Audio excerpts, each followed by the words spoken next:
Boa noite, caros alunos e ouvintes. No ar, mais um programa Culturas e Identidades com Luriel Rocha.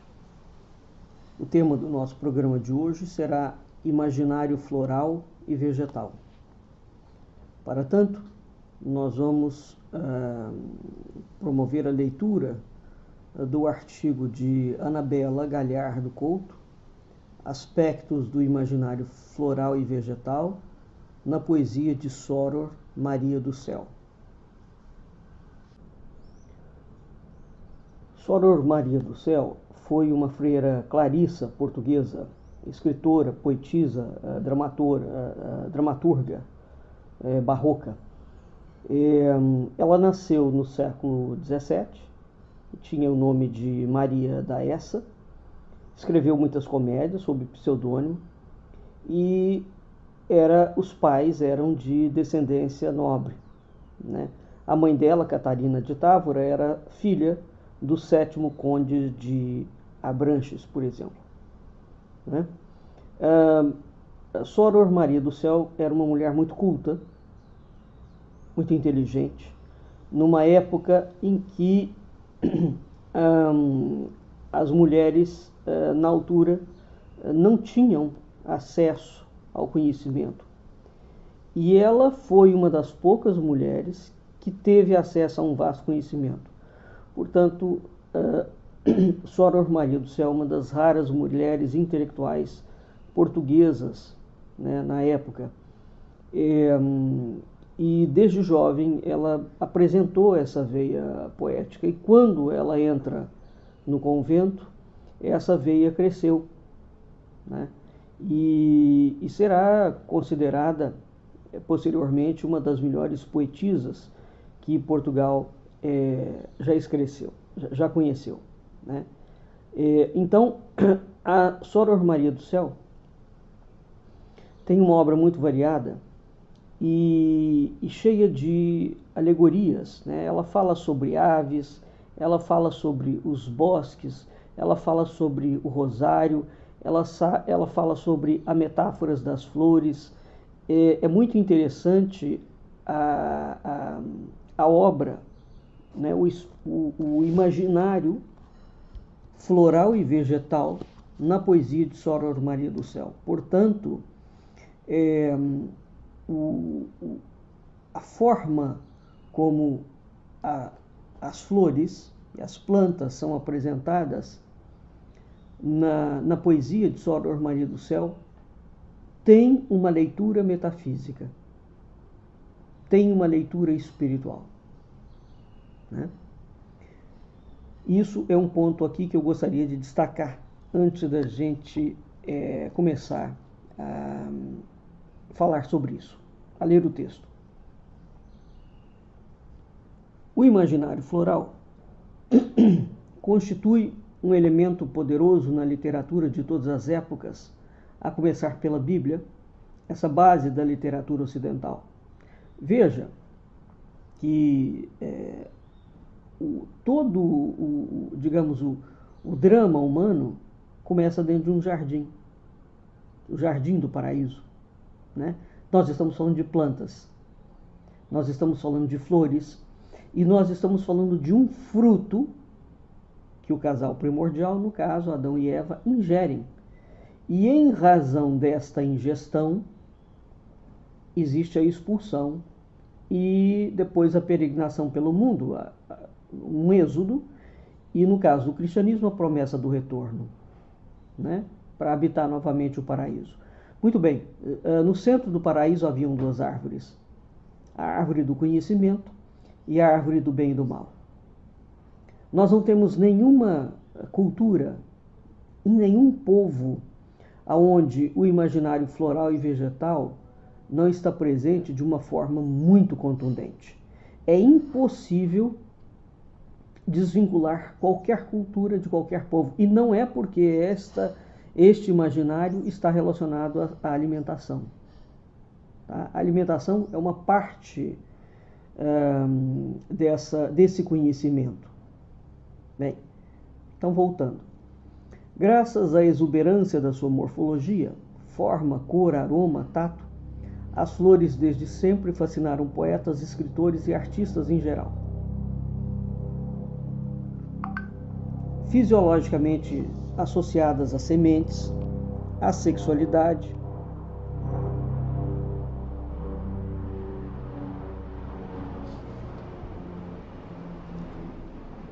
e à reprodução, por um lado, e por outro, com a sua intensidade e opulência morfológica, a contrastar com a fragilidade e a delicadeza da sua constituição.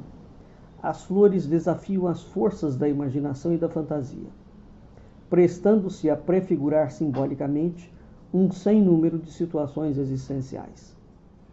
Na qualidade de metáforas polissêmicas, relacionadas com conceitos de beleza, sensualidade, harmonia, criação, morte, fragilidade, ora individualmente consideradas, ora enquadradas no espaço do jardim, as flores estão aptas a expressar uma rede complexa de sentimentos e ideias fundadoras da humanidade. Veja que coisa curiosa, por exemplo, praticamente as flores, o universo vegetal, ele acompanha a trajetória da vida humana, seja nos momentos de alegria ou de tristeza.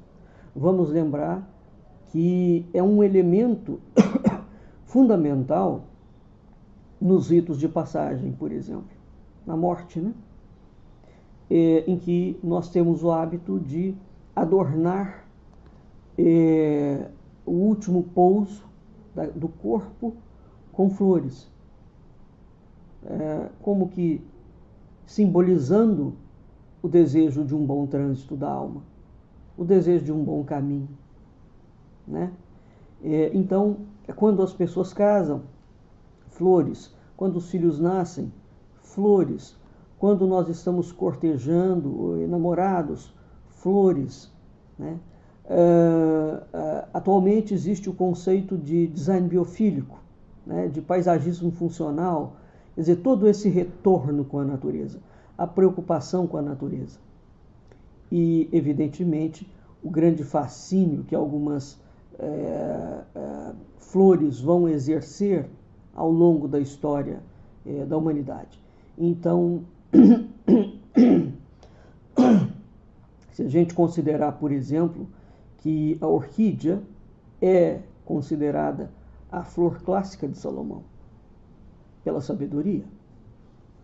Então, este imaginário, ele está impregnado, né? O barroco é muito interessante porque o barroco é, em si mesmo, uma arquitetura que é uma arquitetura de natureza. São flores, são frutos, são árvores, são animais. O Brasil é barroco.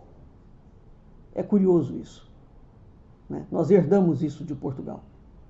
No período barroco, como se sabe, os jardins e os motivos vegetais são onipresentes na literatura e na arte. Fato que, segundo Dumelot, em Uma História do Paraíso, o Jardim das Delícias, se relaciona com o progressivo abandono nos séculos XVI e XVII da crença no paraíso terrestre, que levará à transferência do jardim como motivo para o domínio literário. Isso, em parte, é verdade, porque, veja, há uma crítica, claro, ao paraíso, no sentido de que esses séculos começam a questionar essa versão da igreja, né, nas suas diferentes variantes, e, sobretudo, com o advento da Revolução Científica e da Revolução Industrial e Tecnológica. Entretanto, curiosamente, nós observamos que a classe rica, a classe abastada, sempre teve um fascínio pelos jardins. Saibam deles, tenham um conhecimento profundo do que significa o jardim ou não, né? Mas o jardim sempre foi, entre outras coisas, sinônimo de status, né? Ele é um status espiritual e ele é um status temporal.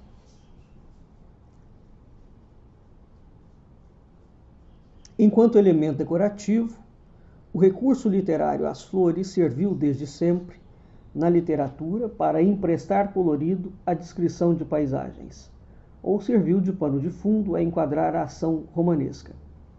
Já numa perspectiva de estética pragmática, a natureza impôs-se ao sujeito, impôs-se ao longo da tradição literária como confidente natural do sujeito poético, ou como espelho do seu sentir, numa dimensão panteísta.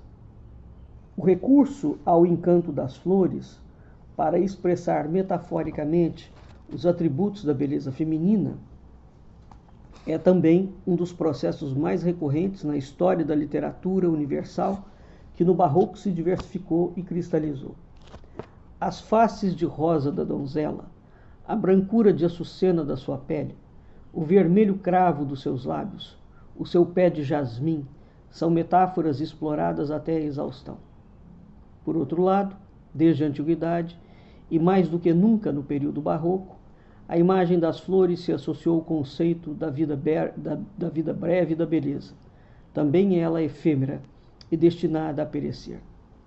A brevidade da rosa é, com efeito, uma das metáforas mais poderosas para exprimir a fugacidade da vida humana, o drama da morte, bem como a fragilidade da beleza física, temas que perseguiram a mentalidade barroca. É claro que o barroco vai ser o estilo poético, arquitetônico, literário, seja lá como for, onde o mundo vegetal estará dominante, né? Mas nós também vamos ter o retorno desse mundo vegetal no romantismo alemão, por exemplo, né? E atualmente nós temos esse retorno do mundo vegetal ou da natureza no discurso que entrou no mundo inteiro e veio para ficar. Quer dizer, a natureza sempre acompanhou, não é, o desenvolvimento da história humana, de uma forma ou de outra. E evidentemente que hoje nós está sendo formado um tipo de mentalidade de reconexão com a natureza, que foi perdida mesmo, né, a partir do momento que o homem se coloca como dono dela. E o homem não é dono da natureza. É claro que ele tem um instrumento, ou recursos instrumentais, de se apropriar da natureza, evidentemente, mas não como dono, não como alguém separado dela, né, na condição de dono. Portanto, a natureza é tratada aqui como um objeto. Mas isso é um problema de entendimento ou de mentalidade humana, né? Porque o homem, na verdade, é um animal natural, né? Já o amor e sua expressão parece ter sempre decorrido numa intimidade com que esse reino de arquiteturas cromáticas e geométricas odoríferas.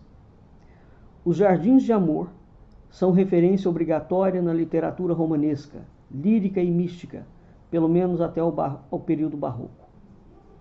Enquanto espaço de amor, local do desejo, ou como símbolo secreto do corpo inacessível da amada, e isso tem um termo técnico, tá? Chama o hortus conclusus. O tópico do jardim remonta ao Cântico dos Cânticos, Salomão, por exemplo, tendo sido constantemente retomado, glosado e transfigurado. Aqui eu chamo a atenção para a Igreja da Glória, no Rio de Janeiro, que fica no Flamengo. A Igreja da Glória tem uma sequência de painéis de azulejaria azul e branca que fazem referência explícita ao Cântico dos Cânticos. São vários painéis, né, onde aparece Salomão e a Sulamita. Bem, esboçaríamos aqui alguns dos sentidos e matizes que a equação Jardim-Flores adquire na poética de Soror Maria do Céu, uma das vozes literárias mais inspiradas deste período em Portugal. Vamos lembrar que a Cabala hebraica, todo o ensinamento da Cabala é o ensinamento da árvore da vida, né? Então veja, toda essa matriz, Jean-Pierre Vernant fala que há 4 códigos definidores de uma cultura. Jean-Pierre aqui falando na condição de filosofia e da história. Há 4 códigos definidores de uma cultura, ou seja, todas as culturas têm esses códigos. O código botânico, o código zoológico, o código alimentar, o código botânico, o código zoológico, o código astronômico e o código alimentar. Né? Veja, desses 4 códigos, 3 são natureza. O céu também é natureza, né? Mas, digamos, 3 são vegetação. O alimento vem da natureza.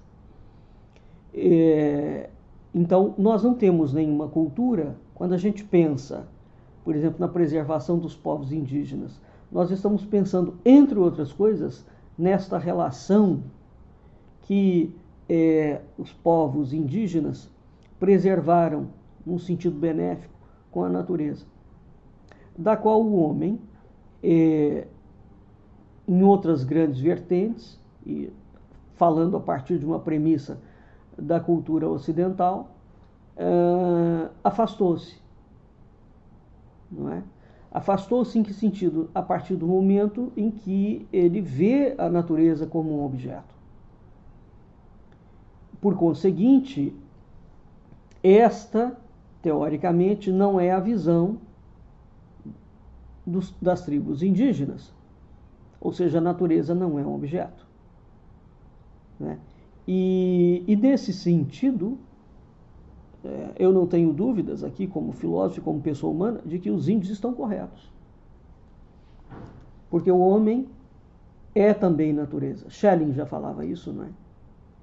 É preciso eliminar essa dialética de Aristóteles, desse pensamento aristotélico que opôs o homem à natureza. É preciso realmente eliminar isso. E é preciso começar a absorver Schelling, em que ele fala: o homem é natureza.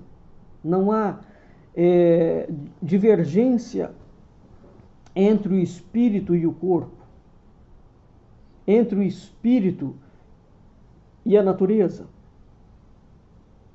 Então, é preciso ter menos Aristóteles ou nenhum Aristóteles, no sentido de uma dialética de fragmentação, e é preciso ter Schelling, quando nós olhamos para a natureza.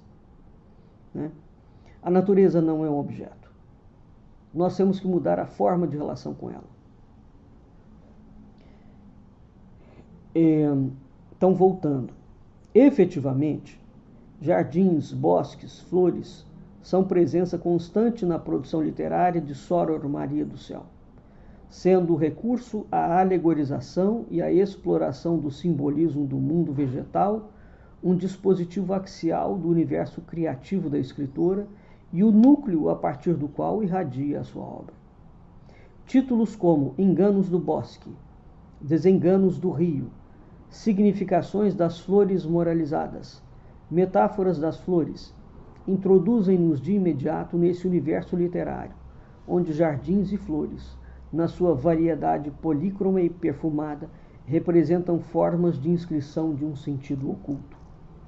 A produção literária desta escritora, freira franciscana do Convento da Esperança de Lisboa, é vasta e multifacetada, abarcando os gêneros literários mais praticados na época, da poesia à novela e ao teatro, passando pelo conto, pela biografia e por um leque variado de formatos híbridos. De contornos alegóricos, a sua obra vai de encontro às grandes temáticas do período barroco. A consciência da temporalidade humana, marcada pela transitoriedade, a percepção do mundo como realidade enganadora e sem sentido, assentando no conceito de que o significado de cada coisa está não em si mesma, mas no transcendente. Tal como seus contemporâneos, Soror Maria do Céu foi movida pelo ideal pedagógico de arte, tendo por base o programa de edificação moral da Contra-Reforma, proporcionar ao leitor momentos de deleite, fazendo-o depositário de uma lição que deverá enriquecê-lo espiritualmente.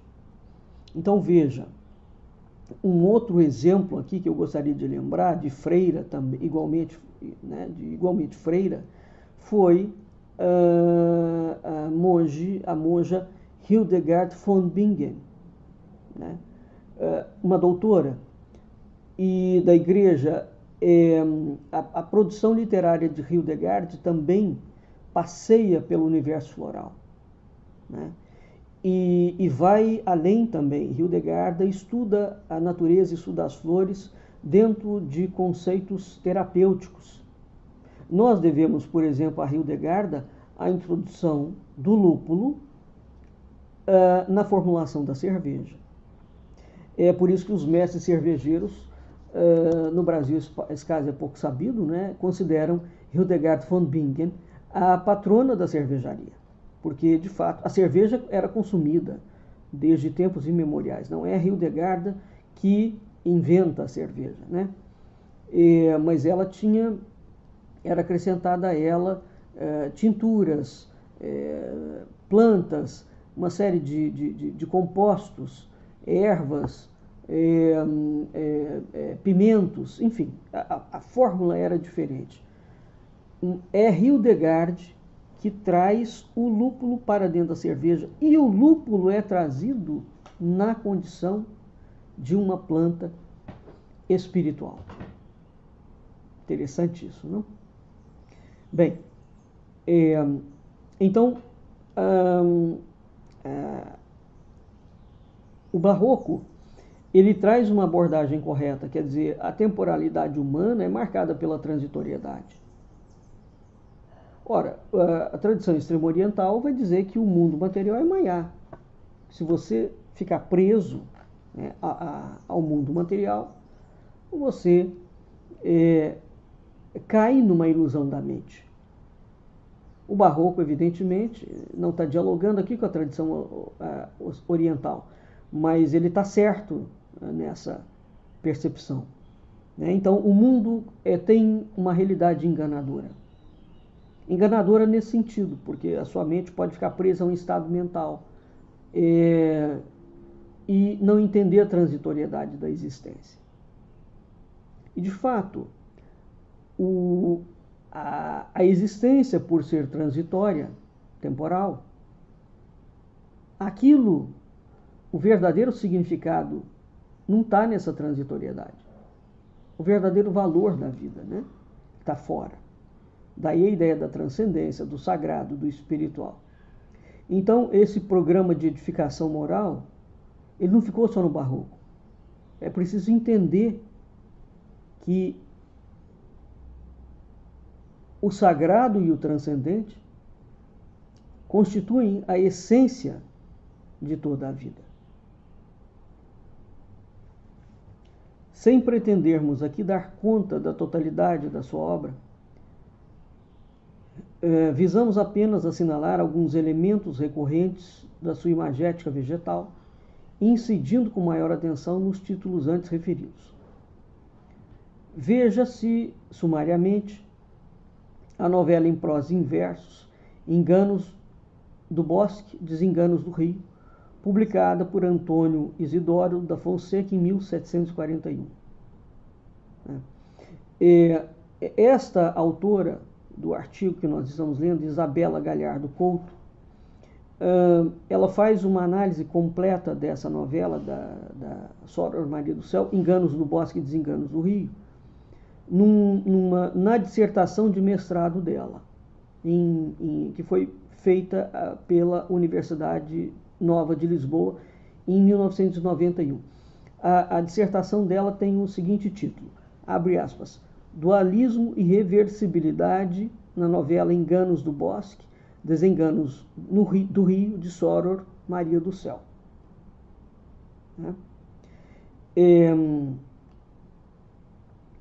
Bem, o que a gente... existe também, como uma nota comparativa, né, de viagens peregrinas, que nós vamos ver daqui a pouco, a obra de Alexandre de Gusmão, que é a história do predestinado peregrino e seu irmão Precito, né? Então, voltando aqui à novela de Soror Maria do Céu. Essa novela alegórica de contornos pastoris, veja a ideia do campo, assenta na exploração simbólica do par bosque e jardim. Veja, o bosque é sempre uma figura da natureza, mas é uma natureza virginal, digamos assim. É uma natureza que não foi domada, né?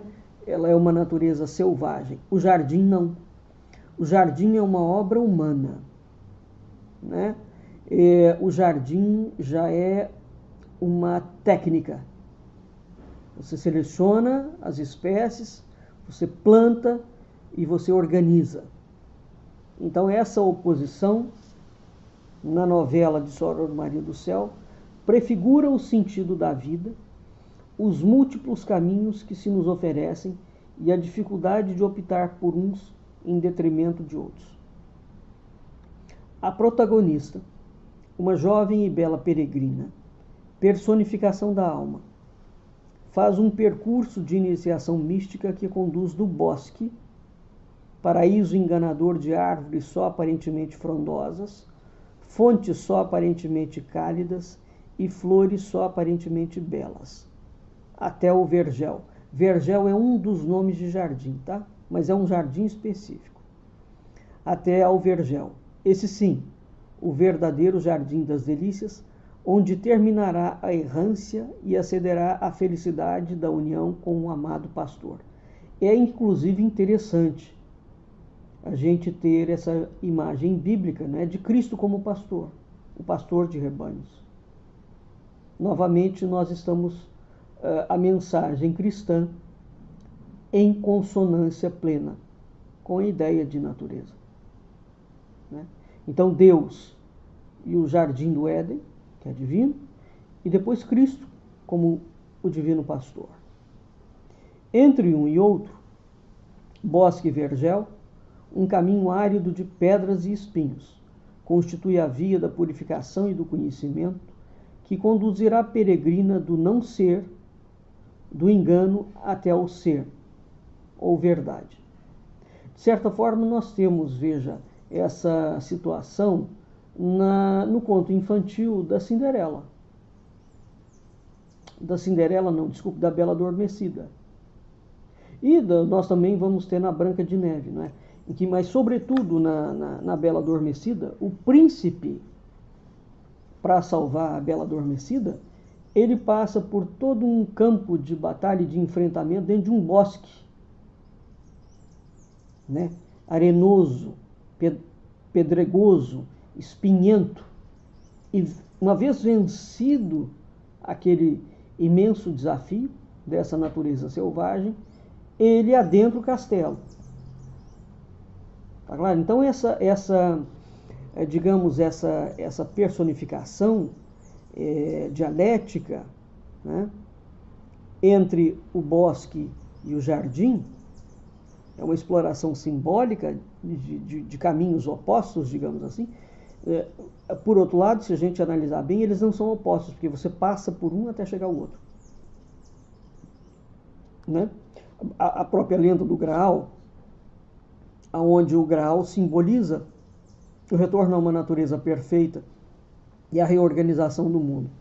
Mas a busca do Graal, você tem que passar por uma floresta, né, muito densa, e somente depois de passar por aquilo ali, você entra no castelo do Graal, onde está o rei pescador e a sua corte de mulheres que trazem o Graal, né?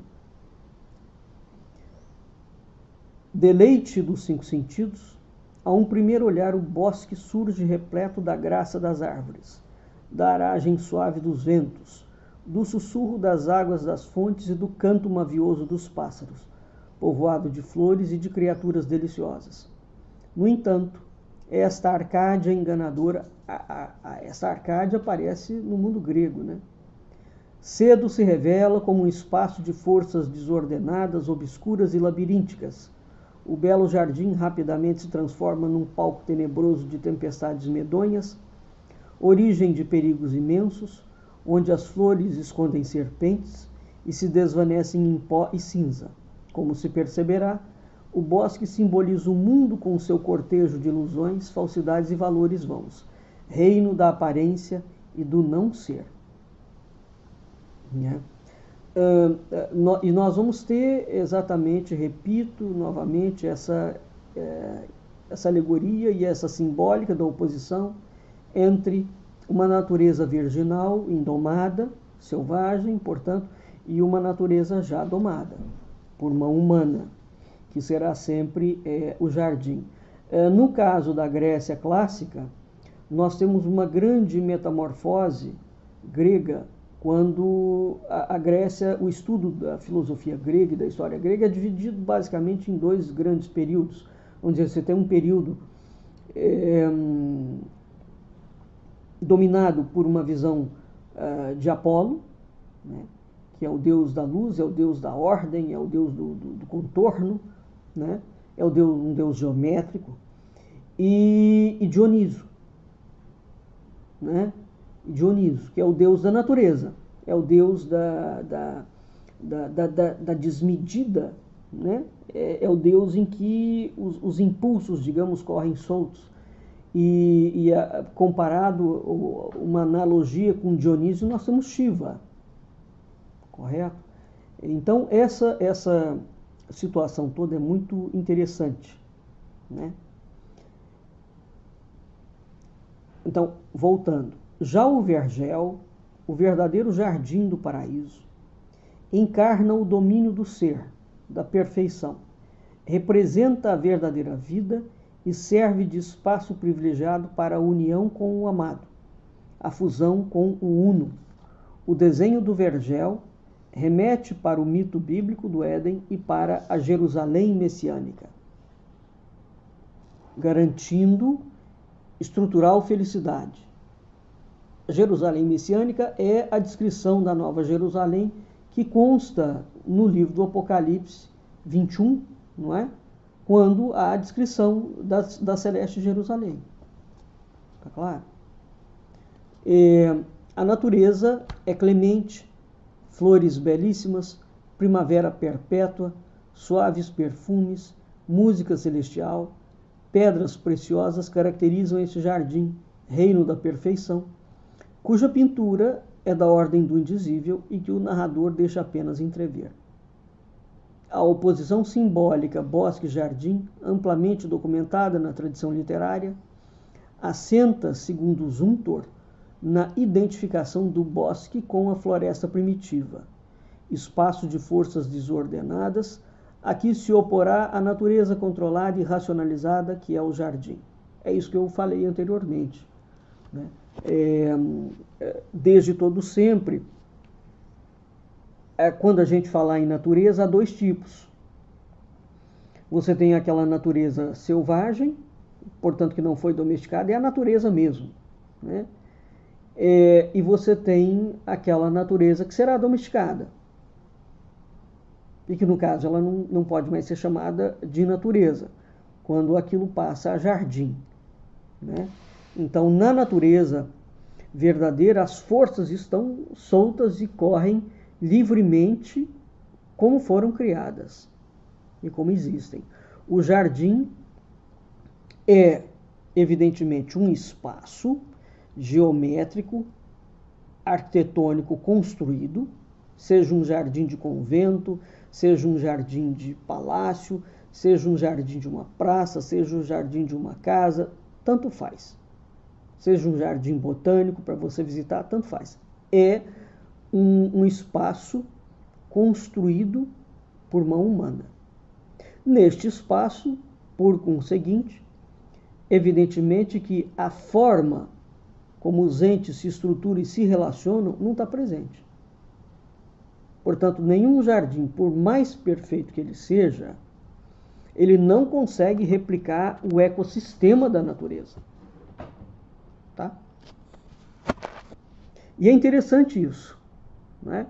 Quer dizer, por que o jardim é, na literatura, na filosofia, na simbólica, na teologia, por que o jardim domesticado é o local em que o homem encontra-se com ele mesmo? Percebe a profundidade disso? Bem, Na novela de Soror Maria do Céu, o par bosque-jardim configura a problemática do sentido da vida numa perspectiva cristã de raiz platônica. A vida terrena, ou mundo sensível, é palco de ilusões, sendo a verdadeira vida a vida supratemporal. Bosque e jardim têm, pois, na novela uma função estrutural. Servem de base ao confronto entre valores mundanos e valores intemporais, enquadrando filosoficamente a meditação sobre a procura de um sentido e a busca da verdade. Noutro tipo de obras de Soror Maria do Céu, as plantas são o centro de delicados emblemas, encerrando uma meditação ou ensinamento moral. Na base deste tipo de composições de forte cunho visual está uma analogia entre as plantas e o ser humano, de raiz bíblica. Veja, por exemplo, aquela parábola bíblica, quer dizer, da árvore e dos seus frutos, né? A figueira seca. Então, essas analogias entre as plantas e o ser humano é uma analogia muito profunda. Tupã, ao criar o mundo, cria primeiro uma palmeira. O mistério do coco de Tucumã, por exemplo, né? Então, é o caso, no candomblé nós temos Ossanha, nós temos Ocô, que é o deus da agricultura.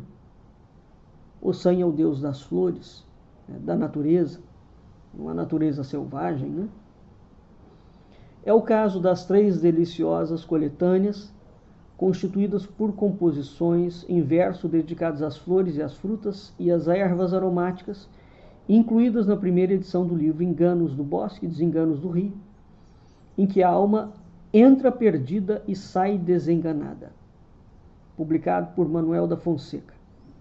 A primeira das 3 coleções de versos intitula-se Significações das Flores Moralizadas e inclui 32 poesias cujos protagonistas são flores: a bela rosa imperatriz das flores, a papoula formosa, o fino girassol de Febo Amores, o narciso gentileza, Angélica saudade.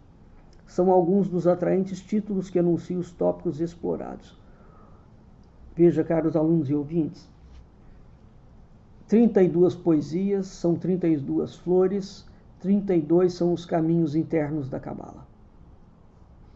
Né? Febo. Febo, na literatura clássica, na mitologia grega, é uma personagem extremamente curiosa. Narciso é outra personagem emblemática, porque é aquele que vê o reflexo de si mesmo e se apaixona, ele fica perdido. Não é? Autênticos quadros poéticos, cada um dedicado a uma flor.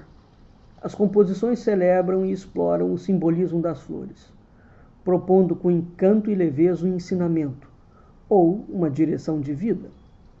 Conforme refere Anna Hatterley, as flores visíveis são símbolos de uma realidade invisível. A Anna Hatterley é uma das grandes estudiosas atuais sobre simbolismo, né? E, sobretudo, no que diz respeito ao significado das flores. Né? As flores visíveis são símbolos de uma realidade invisível. Então, a papoula formosa, veja que aqui existe alguma coisa que vai caracterizar a papoula. A bela rosa imperatriz das flores. O narciso gentileza. Então, nós temos a segunda palavra, gentileza, ela está promovendo uma valorização de Narciso, uma valorização no sentido de um valor. Ela está atribuindo um significado. Febo Amores, usar a palavra amor aqui, né? O fino girassol de Febo Amores. Fino girassol. Então aqui o girassol tem o fino e tem Febo Amores, né? Isso tudo são símbolos. Essas obras são absolutamente fascinantes, né? autênticos quadros poéticos, conforme refere Anna Hatherley, as flores visíveis são símbolos de uma realidade invisível. Trata-se de extrair um significado moral ou ensinamento, por exemplo, a condenação da vaidade, da arrogância, ou o elogio da pureza, da firmeza ou da generosidade. A partir das características das flores e do seu simbolismo, tal como toda uma extensa tradição literária e pictórica a consagrou.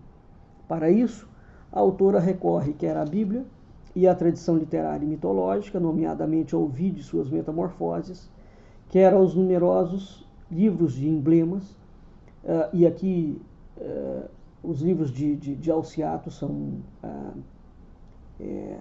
os emblemas de Alciato são a fonte básica nesse estudo, quer aos numerosos livros de emblemas de caráter didático e moral que proliferaram em meados de 500 e os finais de 700, entre os quais de Alciato ou de Frei Isidoro Barreira, tratado das significações das plantas, flores e frutos que se referem na Sagrada Escritura, 1662. Eu tenho todas essas obras, elas são realmente absolutamente impressionantes. A esses significados herdados, frequentemente a autora empresta um novo significado, num processo de síntese complexo, onde se assiste à transformação do pagão e o cristão e ao entrelaçamento do piedoso e o galante. Isso é o que fala Hatherley, né? Há nestes versos uma clara aproximação à estética e ao mecanismo do emblema visual, com uma função exemplar. A título de curiosidade, deixamos aqui o louvor à pequena violeta de forte perfume, símbolo do recato feminino. A viola é recato, que deixa perceber-se pelo olfato. Nas flores escondida, é só pela fragrância conhecida, dando lição à dama, que só se deixa ver na boa fama. Aos cantares se atreve especiosa, dizendo, negra sou, porém formosa. Isso é uma frase do Cântico dos Cânticos. É de muita virtude. Também a alma santa nisto alude, dando a todos exemplo a essa flor pura de recato, virtude e formosura. Então, a questão da metáfora das flores, né, das flores moralizadas, Soror Maria do Céu vai evocar uma tradição religiosa, né? E ela vai falar de várias flores. Vai falar da modéstia, das proporções, da beleza, do perfume, da moralidade, o exemplo do ideal do recato feminino, né? O exemplo de espiritualidade. Ela vai falar da violeta, ela vai falar da rosa, do cravo, do jasmim, da açucena, da rosa mosqueta, que é uma planta que a gente quase não ouve falar no Brasil, muito pouca gente conhece, que faz uma geleia deliciosa. A caxia, o goivo, perpétua, o narciso, o junquilho, o jacinto, papoula, a campainha, a espora, a adonis, o suspiro, o novelo, a flor triste, o malmiquer. Malmiquer é aquela flor, né, que parece uma margarida, que era uma brincadeira infantil muito comum, que você pegava e desfolhava, né, a folha, a flor, a pétala da flor, e ia falando bem me quer, mal me quer, bem me quer, mal me quer. Né? A madressilva solta um perfume, é uma trepadeira, né? Maravilhoso. Ela é uma planta de dupla cor. Ela fica ela fica amarela e branca. A flor de martírios, a angélica, o girassol, o lírio, o amor perfeito, a margarida, a chaga, a tulipa. Então, a maior parte dessas flores que a Soror Maria do Céu vai empregar nessas obras são espécies referidas na Bíblia. Né? São espécies que estão presentes na poesia portuguesa e também na poesia castelhana. Né? também está presente na grega e na romana e tudo mais. Então, o tema moralizante, o tema do espírito, o tema da alma que está crua, né, e da alma que precisa de ser, de fazer uma conversão, né, a Deus, a questão da conduta humana, a arte de saber viver, né, e a arte de bem viver, né, são questões, né, que dominam toda a obra de Soror Maria do Céu. Essa é a grande lição das flores, né? Então, a paisagem floral, luminosa, aromática, sedutora, que percorre a obra, revela não só uma erudição literária, revela não só uma aproximação com o universo natural, revela não só um significado profundo, né, espiritual das flores, né? Ela revela não só a íntima e estreita relação e ligação que existe entre o mundo visível e invisível, o físico e o espiritual, o ser humano e a natureza. A obra de Soror Maria do Céu fala que nós somos herdeiros de uma tradição cultural ancestral, e onde as flores nos ensinam que o mundo é espírito, né? Então, as flores são um tipo de alfabeto precioso e perfumado, com que se escreve o sentido da existência. Bem, nós vamos ficando por aqui e até o nosso próximo encontro.